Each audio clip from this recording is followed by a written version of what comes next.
Selamat datang di pelajaran Hayat Alkitab yang disajikan oleh Yayasan Perpustakaan Injil. Program ini didasari oleh ministry dari Winnesley dan puncak dari pekerjaannya selama 21 tahun, yaitu pelajaran Hayat Alkitab, yang berfokus pada kenikmatan akan Kristus sebagai hayat ilahi, sebagaimana diwahyukan di dalam Alkitab. Kami berharap melalui pelajaran ini, Anda akan dibawa kepada kenikmatan yang lebih dalam dari Alkitab dan dari Tuhan Yesus kita yang terkasih dan mustika. Mari kita bergabung dengan program hari ini. Pemilihan Allah bukanlah bergantung pada pekerjaan kita, atau usaha kita, ataupun jerih lelah kita, tapi seluruhnya adalah belas kasihan Allah. Kami senang dapat menyambut Anda lagi di dalam pelajaran Hayat Alkitab bersama Winnesley. Program ini dipersembahkan oleh Yayasan Perpustakaan Injil. Winnesley memulai pelajaran Hayat Alkitab pada tahun 1974, dan program-program ini memberikan kita kesempatan untuk menyajikan porsi-porsi pilihan dari kekayaan firman Allah yang disampaikan langsung oleh Saudara Winnesley. Saudara Silitonga bergabung bersama kita lagi untuk mendiskusikan pelajaran Hayat Roma. Dan Saudara Silitonga, saya ingin berterima kasih Anda dapat hadir di sini. Ya, saya pun sangat senang berada di sini, Saudara Elisa. Terima kasih. Saudara Silitonga, hari ini kita memulai suatu pasal yang baru di dalam pelajaran Hayat Roma. Dan bukan hanya pasal yang baru, pasal ini benar-benar menandakan satu bagian yang baru dari kitab Roma, bukan? Ya, ini benar-benar satu bagian yang baru dari surat kiriman yang penting ini. Pada permulaan pelajaran Hayat Roma, Saudara Lee telah menunjukkan bagian-bagian dari buku ini. Kita telah membahas bagian tentang penghukuman, di mana di bagian ini ditunjukkan kepada kita bahwa semua orang telah berdosa dan telah kehilangan kemuliaan Allah, dan bahkan benar-benar berada di bawah penghukuman. Kemudian diikuti oleh bagian selanjutnya yang adalah bagian tentang pembenaran. Bagian ini menunjukkan cara Allah yang luar biasa, di mana Dia membenarkan kita dengan cuma-cuma melalui penebusan Kristus Yesus. Kemudian pada bagian tentang pengudusan, Saudara Lee telah menunjukkan kepada kita jalan yang luar biasa, yaitu bahwa kita memiliki kebebasan di dalam Roh, oleh Kristus yang tinggal di dalam kita. Hal ini memperlihatkan kepada kita dalam pasal 8, bahwa kita adalah pewaris kemuliaan dan akan diserupakan kepada gambar Kristus, Putra sulung Allah. Maka kita melihat pada akhir pasal tersebut, tidak ada apapun yang dapat memisahkan kita dari kasih Allah. Di satu pihak pasal 9, 10, dan 11 kelihatannya adalah satu sisipan di antara pasal 8 dan pasal 12. Beberapa pengajar Alkitab bahkan mengatakan bahwa 3 pasal ini hanyalah suatu sisipan, karena pasal 12 lah sebenarnya yang melanjutkan pasal 8. Tetapi di pihak lain, Paulus sebenarnya menulis pasal 9 ini adalah sebagai pengembangan dari pasal-pasal sebelumnya. Subjek bagian ini adalah tentang pemilihan dan memperlihatkan kepada kita bahwa semua kebaikan yang kita terima dalam Kristus adalah dikarenakan belas kasihannya, dikarenakan adalah karena kedaulatannya. Kita akan melihat bahwa kita menerima sangat banyak hal dari Allah adalah dikarenakan kedaulatan pemilihannya, bukan karena kemauan kita, bukan karena pekerjaan kita. Jadi dengan kata lain, terpilihnya kita adalah berasal dari Allah yang berkehendak, dan dari Allah yang membelas kasihani. Saya sangat bersemangat untuk memasuki berita ini. Saya juga. Saudara Silitonga, mari kita mendengarkannya. Inilah pelajaran Hayat hari ini bersama Saudara Winnesley. God's selection. Pemilihan Allah adalah nasib kita. Nasib kekal kita sepenuhnya didirikan di atas pemilihan Allah. Pemilihan dan nasib itu tergantung pada Allah yang memanggil, bukan pada perbuatan manusia. Kita bisa dipilih, mutlak tergantung pada Allah yang memanggil. Untuk memahami masalah ini, kita perlu membaca Roma pasal 9 ayat 1-13. Dalam hati nuraninya, Paulus bersaksi bahwa ia sangat berduka cita dan bersedih hati. Duka cita Paulus disebabkan harapannya agar saudara-saudara kaum sebangsanya dapat diselamatkan. Ayat 3. Bahkan aku mau terkutuk dan terpisah dari Kristus demi saudara-saudaraku, kaum sebangsaku secara jasmani. Ini suatu doa yang sangat serius. Doanya demikian tulus, sebab ia menginginkan orang Israel beroleh selamat. Berdoa demi keselamatan orang Israel itu perlu, tetapi agaknya keterlaluan jika sampai dirinya mau terkutuk dan terpisah dengan Kristus. Tak peduli tingkat rohani kita setinggi apa dan hidup di dalam roh sebaik apa, kita mungkin saja mengucapkan doa yang menyimpang dari kehendak Allah. Ketika Paulus berdoa bahwa ia mau terkutuk, terpisah dari Kristus, saya tidak percaya doa Paulus di sini berasal dari Tuhan. Percayakah Anda bahwa Tuhan menyuruhnya berdoa supaya dirinya terkutuk dan terpisah dengan Kristus? Saya yakin Tuhan tidak mungkin menuntut dia demikian. Kalau begitu, apa alasan dia berdoa demikian? Itulah tekad dan kedambaannya yang kuat. Rasa kasihnya yang besar terhadap saudara-saudara sebangsanya, itulah yang menyebabkan ia berdoa demikian. Seringkali kita memiliki keinginan yang kuat akan sesuatu, sehingga kita berdoa dengan ekstrim. Doanya mungkin dikabulkan oleh Tuhan, tetapi tidak menuruti caranya. Dalam ayat 3, Paulus mendoakan harapannya agar saudara sebangsanya diselamatkan. Tetapi dalam ayat 6, ia mengatakan tentang ekonomi Allah. Kalau dalam ayat 3, ia dengan gigih berdoa, bahkan berani terkutuk dan terpisah dari Kristus demi orang Israel. Namun dalam ayat 6, ia berkata, tidak semua yang berasal dari Israel adalah orang Israel. Dalam ekonomi Allah, memang tidak semua orang yang berasal dari Israel, yaitu yang dilahirkan dari Israel, adalah orang Israel sejati. Semua orang Yahudi dilahirkan dari Israel, tetapi tidak semuanya dipilih oleh Allah. Ayat 9-13. Sebab firman ini mengandung janji. Pada waktu seperti inilah aku akan datang dan Sarah akan mempunyai seorang anak laki-laki. Tetapi bukan hanya itu saja.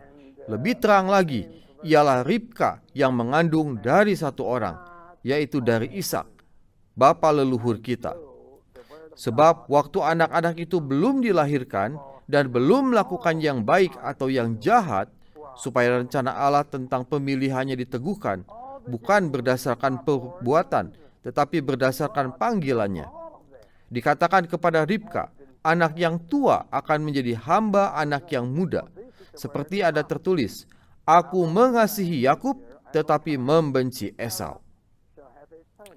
Allah berkata, aku mengasihi Yakub, tetapi membenci Esau. Kata-kata ini sangat keras. Kita mengira Allah hanya bisa mengasihi dan tidak bisa membenci. Tetapi di sini kita melihat Allah membenci. Aku mengasihi Yakub, tetapi membenci Esau. Maka hanya orang-orang yang dikasihi dan dipilih Allah baru terbilang sebagai keturunan yang benar. Pemilihan Allah tergantung pada Ia sendiri yang memanggil menurut kesukaannya, tidak tergantung pada perbuatan manusia. Saudara Silitonga, perkataan Paulus di sini yang sebenarnya adalah satu doa yang singkat menunjukkan banyak hal kepada kita. Kasihnya yang amat kuat kepada saudara-saudara sebangsanya, bangsa Israel, membuat dia mendoakan sesuatu yang tidak sepenuhnya berhubungan dengan ekonomi Allah. Apa yang sebenarnya sedang kita lihat di sini? Ya, hal ini memang telah menjadi satu misteri bagi banyak pelajar Alkitab. Tetapi kita melihat di dalam bagian ini, yaitu bagian yang baru saja dibahas oleh Saudara Lee, bahwa Paulus bukan hanya seorang pengasih Kristus yang sejati, tetapi dia sendiri juga merupakan seorang Ibrani yang menganggap seluruh bangsa Israel adalah saudara-saudaranya. Dia benar-benar mengasihi bangsanya. Dan di dalam pasal ini dia telah mengekspresikan satu keinginan dalam doanya yang dapat saya katakan benar-benar di luar ekonomi Allah. Kita melihat seseorang yang hatinya benar-benar berbeban agar keselamatan Allah dapat sampai kepada semua saudara sebangsanya. Dia sangat gigih. Dia adalah seorang yang sangat gigih. Sedemikian rupa sehingga dia berdoa bahwa dia mau terkutuk dan mau terpisah dari Kristus demi menyelamatkan saudara-saudaranya. Dia melihat bahwa bangsa Israel telah diberi begitu banyak hal. Anda dapat melihat di dalam beberapa ayat. Mereka memiliki keputraan, mereka memiliki kemuliaan, mereka juga memiliki perjanjian-perjanjian, mereka memiliki hukum Taurat bersama dengan pelayanan-pelayanan beserta janjinya, dan mereka memiliki fakta bahwa Kristus datang melalui umat Israel menurut daging. Paulus sangat gigih hingga dia berdoa menurut perasaannya sendiri dan keinginannya sendiri, tetapi tidak di dalam terang ekonomi Allah. Contohnya begini, seorang saudara mungkin berdoa bagi istrinya yang sedang sakit parah, berdoa mati-matian dengan segala cara, bahkan sambil berpuasa. Tuhan mungkin menjawab doanya, tetapi bukan menurut cara saudara ini. Tidak diragukan lagi bahwa memiliki hati yang penuh kasih dan keinginan yang kuat untuk orang lain memang adalah satu hal yang terpuji. Tetapi Allah adalah Allah dan pemilihannya yang terhitung. Jadi beban kita, bahkan doa kita harus seimbang dan diatur oleh tujuan Allah dan menurut ekonominya. Kemudian Paulus segera menyadari bahwa tidak semua yang berasal dari bangsa Israel adalah benar-benar Israel sebagai anak-anak Allah. Hal ini memerlukan kedaulatan Allah, belas kasihan Allah, dan juga pemilihan Allah. Di dalam ayat 8, Paulus menulis bahwa bukan anak-anak menurut daging yang adalah anak-anak Allah, tetapi anak-anak perjanjian yang disebut keturunan yang benar. Dia segera menyebut kembali fakta bahwa tidak semua orang Israel akan diselamatkan, namun hanya sisanya yang akan diselamatkan. Jadi beban Paulus adalah untuk setiap orang Israel, tetapi tujuan Allah bukanlah demikian. Maka kita harus belajar bagaimana berdoa di dalam terang tujuan Allah dan ekonomi Allah. Terima kasih Saudara Silitonga, ini bukanlah satu poin yang mudah. Dan seperti yang telah Anda katakan, ini telah menjadi batu sandungan atau sedikitnya menyebabkan banyak pelajar Alkitab bertanya-tanya di masa lalu. Saya menghargai respon Anda. Mari kita kembali kepada Saudara Winnesley di dalam pelajaran ayat ini. Verse 15. Ayat 14-15. Jika demikian, apa yang hendak kita katakan? Apakah Allah tidak adil? Mustahil. Sebab ia berfirman kepada Musa, aku akan menaruh belas kasihan kepada siapa aku mau menaruh belas kasihan. Dan aku akan bermurah hati kepada siapa aku mau bermurah hati. Ketika Allah berkata, aku mau, kita tak dapat membantahnya. Kita bukan Allah dan kita tidak memiliki kuasa kedaulatannya. Apa perbedaan antara belas kasihan dengan kemurahan hati? Itu sulit dibedakan. Sungguh pun kemurahan hati sangat mirip dengan belas kasihan. Saya merasa kemurahan hati lebih mendalam, lebih lembut, dan lebih kaya daripada belas kasihan. Ayat 16. Jadi, hal itu tidak tergantung pada kehendak orang atau usaha orang, tetapi kepada belas kasihan Allah. Belas kasihan menjangkau lebih jauh daripada kasih karunia. Kalau keadaan saya baik dan kedudukan saya sepadan dengan Anda, lalu Anda memberi saya sebuah hadiah, itu berarti kasih karunia. Tetapi, bila saya dalam keadaan melarat dan kedudukan saya lebih rendah daripada Anda, lalu Anda memberi saya sebuah hadiah, itu berarti belas kasihan. Kalau saya adalah teman baik Anda, dan Anda menghadiahkan sejilid Alkitab kepada saya, itu kasih karunia. Tetapi, kalau saya adalah seorang pengemis miskin yang kotor, yang tidak mampu mencari nafkah, lalu Anda memberiku $10, itu bukan kasih karunia, melainkan belas kasihan. Jadi, belas kasihan menjangkau lebih jauh daripada kasih karunia. Kasih karunia hanya berlaku dalam keadaan yang sepadan, tetapi belas kasihan menjangkau dalam keadaan yang tidak layak menerima karunia. Menurut keadaan kita yang semula, kita terpisah jauh dari Allah, sama sekali tidak layak menerima kasih karunia-Nya. Kita hanya layak menerima belas kasihan-Nya. Sebab itu Roma pasal 9 ayat 15 tidak mengatakan, aku akan memberi kasih karunia kepada siapa aku mau memberi kasih karunia. Melainkan mengatakan, aku akan menaruh belas kasihan kepada siapa aku mau menaruh belas kasihan. Boleh jadi Anda mengira Yakub tidak memiliki kebaikan.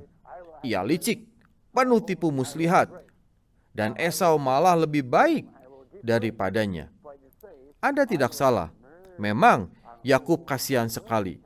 Namun itulah sebabnya Allah menunjukkan belas kasihannya kepadanya.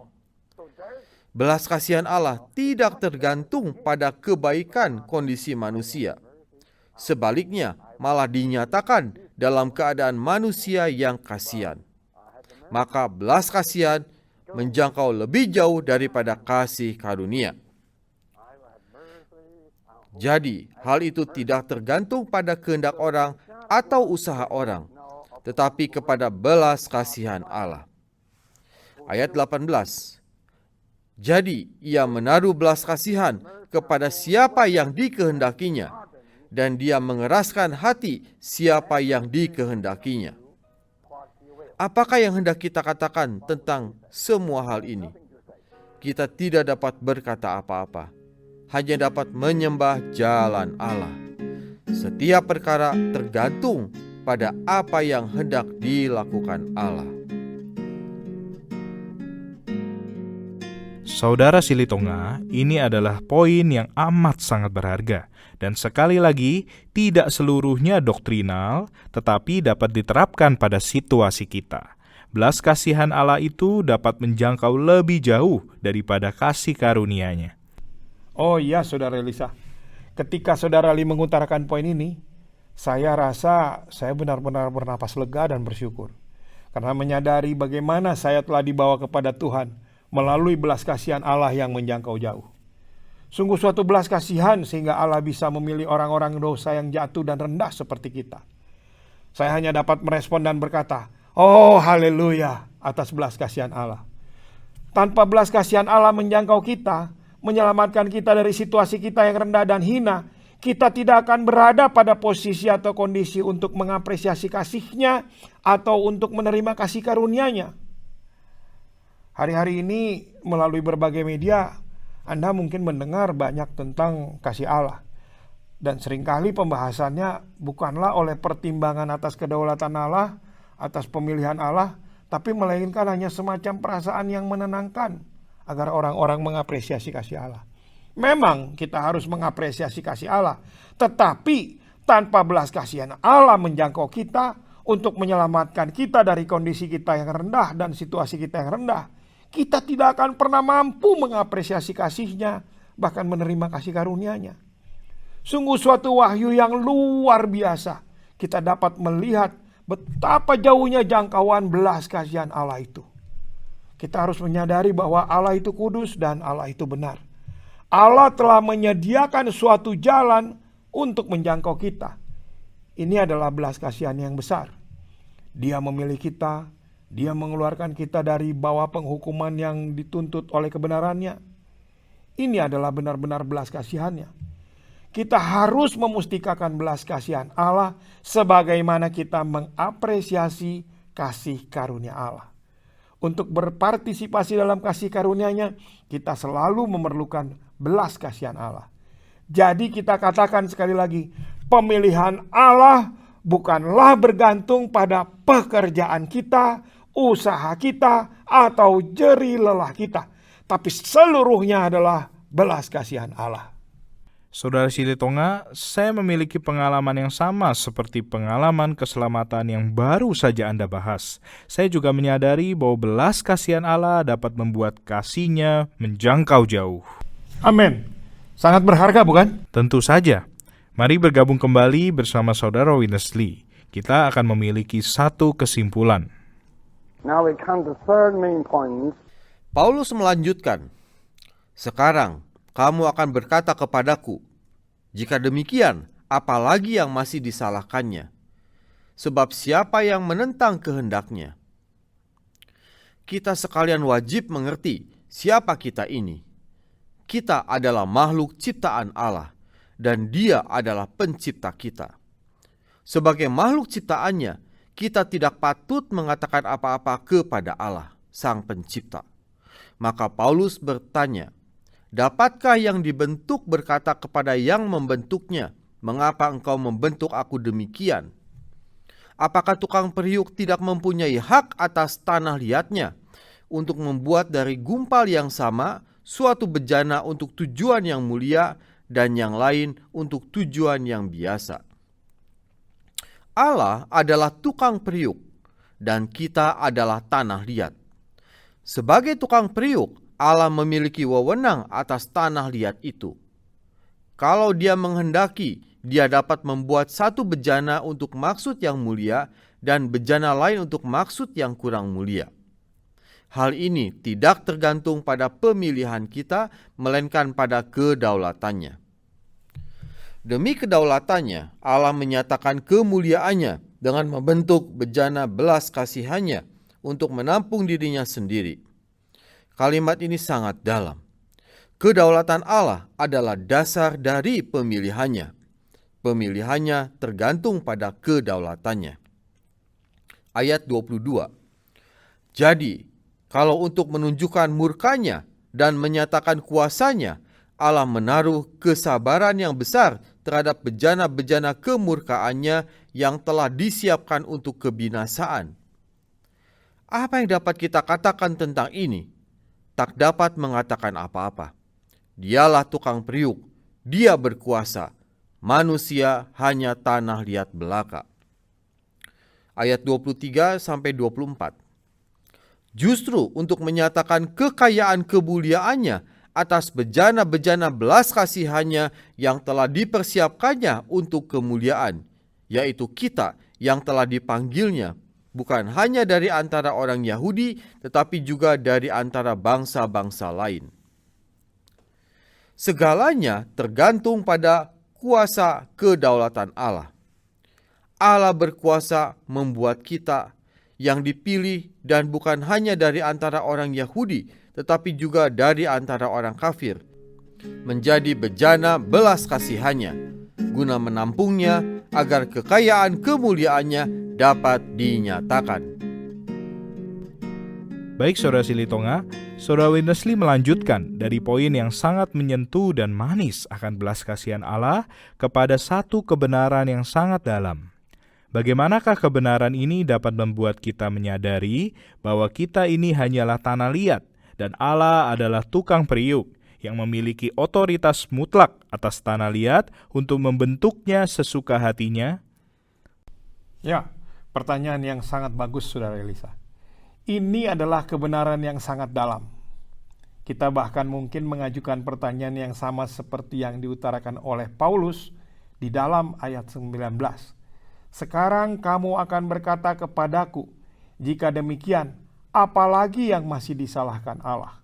Sebab siapa yang menentang kehendak Allah? Pertanyaan semacam ini benar-benar satu argumen terhadap Allah.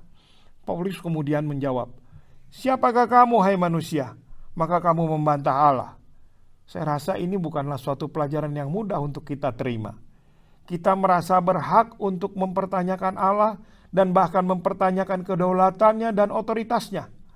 Tetapi kita harus menyadari bahwa Allah adalah tukang periuk itu dan kita adalah tanah liatnya. Dan ilustrasi dalam pasal ini menyebutkan dengan jelas bahwa Allah adalah tukang periuk dan kita adalah tanah liat. Dia adalah Sang Pencipta dan kita adalah makhluk ciptaannya. Dia memiliki otoritas untuk membuat bejana menurut kehendak dan tujuannya yang berdaulat. Dia membuat satu bejana untuk tujuan yang mulia, dan dia membuat satu bejana yang lain untuk tujuan yang biasa. Apa yang bisa kita katakan? Kita harus berkata haleluya. Cukup katakan haleluya Tuhan. Aku mengakui otoritasmu dan aku percaya dalam kedaulatanmu. Terima kasih Tuhan. Engkau telah memilih aku dan membuat aku menjadi bejana kepada kemuliaan. Jika Anda adalah seorang beriman, Anda dapat berkata, haleluya, Engkau telah memilih aku dan aku percaya dalam-Mu. Terima kasih Tuhan, Engkau telah memilih aku dan membuat aku menjadi bejana kepada kemuliaan. Aku percaya kepadamu.